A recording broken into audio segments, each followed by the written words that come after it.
all I am and all that I have.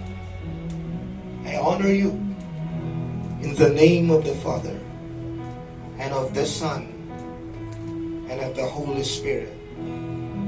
You read? Say you read. With this ring I thee wed.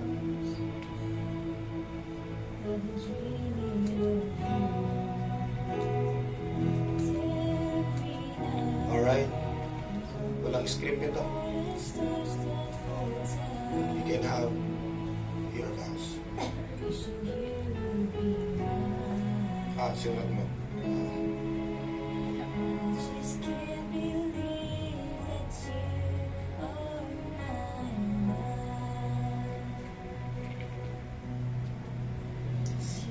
My dearest Cherry, babe, today is one of the happiest days of my life.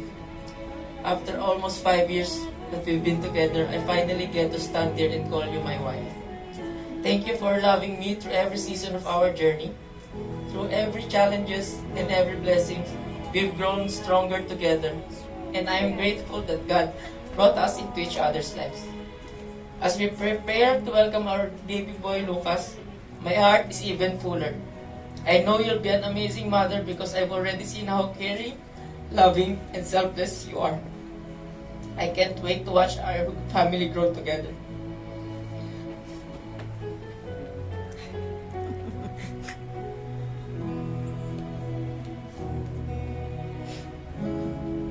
I know that being a seafarer means there will be there are times when I have to leave home. Those days won't be easy for either of us. But I promise that no matter how far the ocean takes me, my heart will always find its way back to you and to Lucas. Every voyage I make will be our family's future.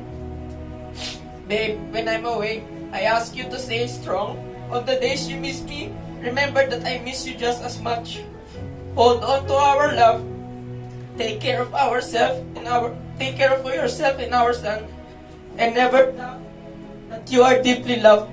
Distance may separate us for a while, but it will never weaken that bond that God has given us. Most of all, I promise that God will always be the center of our marriage. Together, we will trust Him, seek His guidance, and lean on Him through every joy and every trial. I pray that He will continue to bless our family, protect us wherever we are, and keep our love faithful, patient, and strong. Today, I promise to love you, respect you, support your dreams, and choose you every single day. I promise to be your partner, your best friend, and the husband you can always rely on.